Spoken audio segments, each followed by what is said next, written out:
Welcome to Right Way Living and Transformation. I'm your host, Martha Wright. Welcome. And tonight we're just going to come on. It's a little bit late that we're coming on tonight, but I have a dear friend with me, Patricia McGuire Jones. And if you remember last year, Patricia started a new, God gave her a vision to start a new organization helping women. I guess that's what you would call it, right? An organization or a group to help other uninsured women, women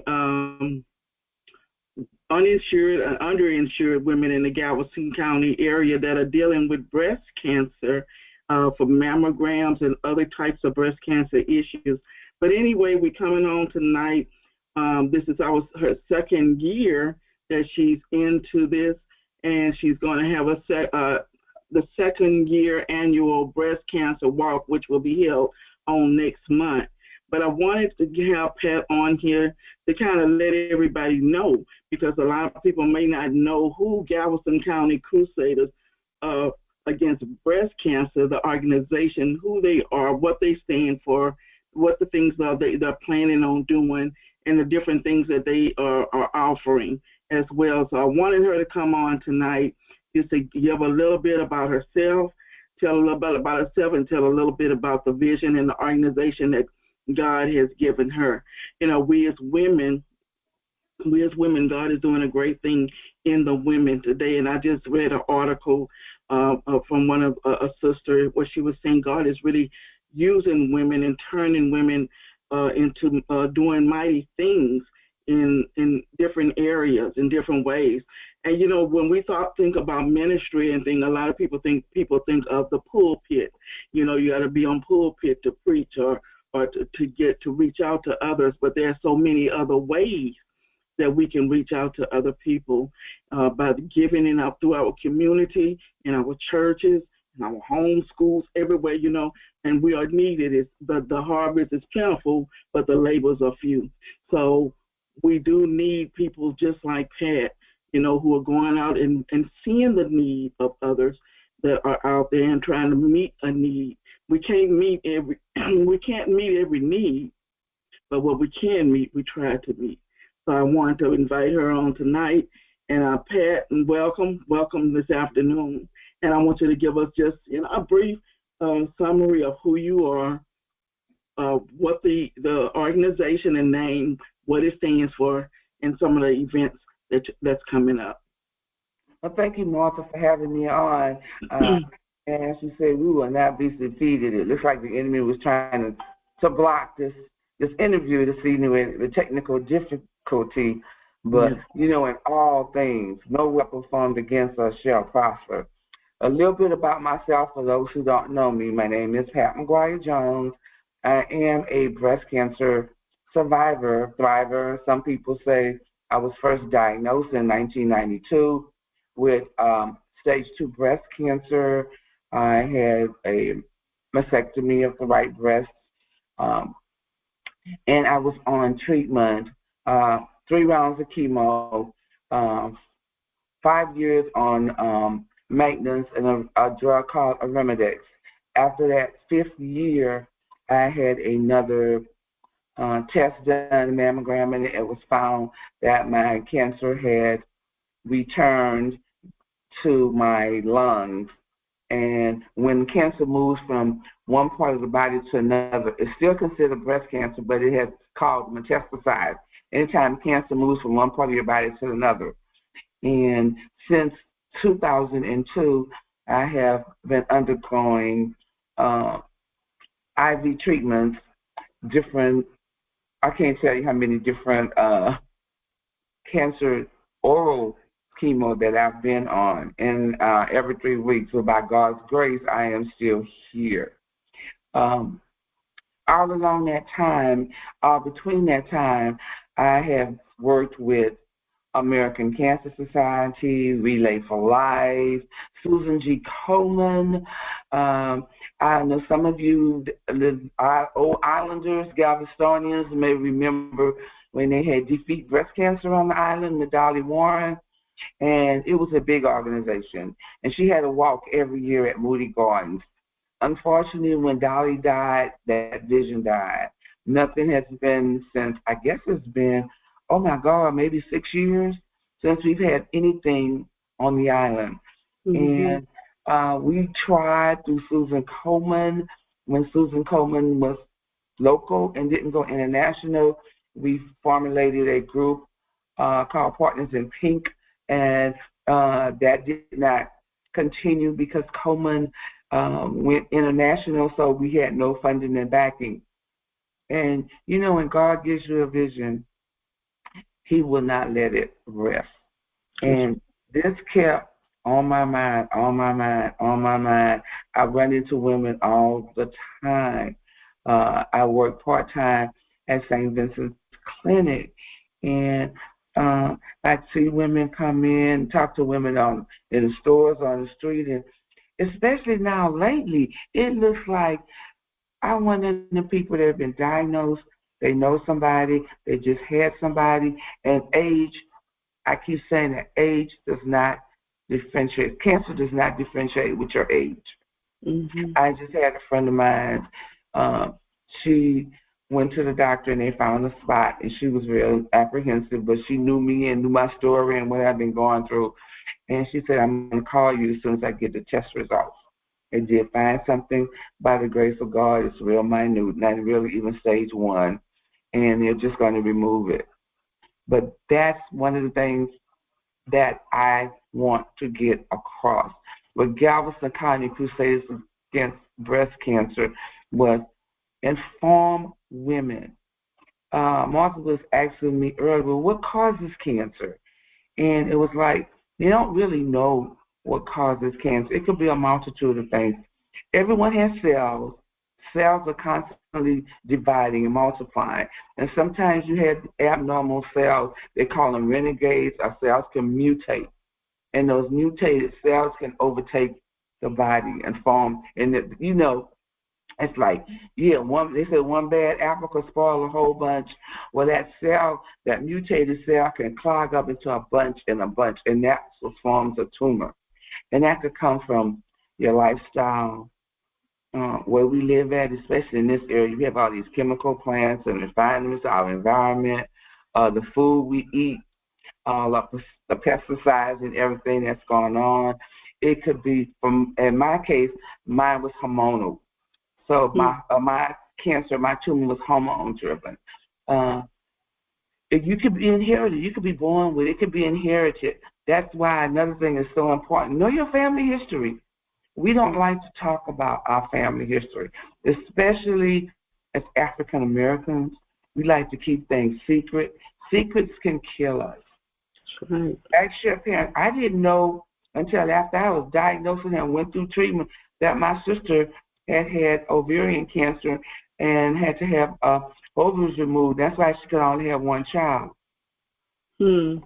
Knew nothing about my family history. Found out my father died of pancreatic cancer. And if men have pancreatic cancer, that can be a link to women having breast cancer. My important thing is know your history. Ask questions about your family, grandmother, grandfather, and especially if a mother has cancer, talk to your doctor. You need to get a mammogram earlier than 40. Somebody told me the other day they had, I said 35 now, but that's if you have a close relative. I've gone to Washington. We fight Washington, the legislation every day to get mammograms to start before 40. Cancer is being diagnosed earlier and earlier now. And that's right now, that's the only way that they can find it, through mammogram. One thing that we try to do as the Crusaders Against Breast Cancer is talk women and teach them how to do a self-health exam. Check your breasts. Look for any differences that you might see. You may not always, cancer is not always distinguished or located by a lump. A lot of people say it's a lump, you find a lump, but that's not always true. It could be where inverted, your nipples could invert. They could droop. One could look different than the other. You could have a rash.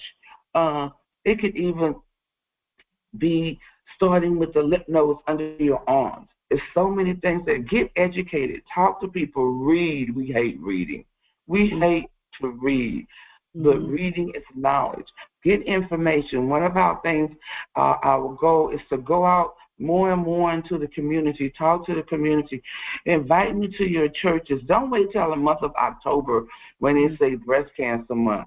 I would love to come and speak to your meetings. We have nurses in our organization that can come out and speak to you. Our ultimate goal is to help fund uninsured and underinsured women to get mammograms. You know, one mammogram can cost over $300. If you need a diagnostic mammogram, a 3D, and a lot of African American are women with dense breasts, which is real. We have real fatty tissues. A 3D mammogram is even more than that. If you have a diagnostic mammogram, you're looking at $500. $75 for a radiologist to read that. So just imagine, we don't have enough funding. UTMB now, we have 3 vans that can come to St. Vincent. And trust me, one came on the 9th. We have another one coming in November and one in December. And all 3 of those are already booked, and I still have women that's waiting. Our dream is to hope that we can subsidize some of that. The buses can only take 25 women. Just think how many women you have out there. Think about in your family, your cousins, your relative, your mother, grandmother, that can't get treatment. We have people waiting. A lady is waiting. She's nervous. She's been waiting. She got approved for the Rose, but now she has to wait for the doctor to send the paperwork. So now she has to postpone that. So it's a long process. Prevention can stop that process. Cancer is not a death notice. Research has victims living longer and longer. Like I said, I was diagnosed in 92. And if I'm not mistaken, this is 2023. Am I right? And by the grace of God, I'm still here. Amen. Every year, every time I look, they've come out with new treatments. Chemo is not so detrimental. People was terrified. There are other drugs that can get you to even help with the side effects if, heaven forbid, you are diagnosed with cancer. But we need to get out. We need to educate. Education is the goal. That's my primary goal. I don't have an RN behind my name. I don't have MD behind my name. I don't have PhD, any of that. What I have is my experience, strength, and hope. My faith in God, what I've been through. I've talked with researchers, scientists, that they want to hear what we think.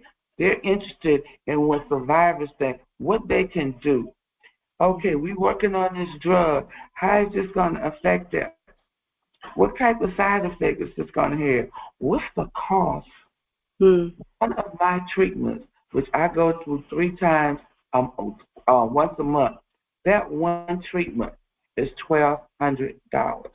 Wow. The whole pill that I take every day, twice a day, I take 4 pills a day. That pill is $1,100 a month.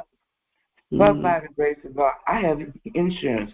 Think of the woman that has no insurance. Think if that was one of your family members. What would you do? I want to piggyback on that, on this, the number, the cost you're saying just for your treatment. And is that, and does insurance cover pretty much all of that, or is, a portion of it? I am, like I said, I have Medicare, of course, for my age, and I have a secondary insurance. And it covers that, but I had to go to the pharmacologist to get a grant. So I am on a grant program for one of those drugs. So, and I've changed several insurance because once you get to a certain amount, because cancer is expensive. Cancer treatment is very expensive.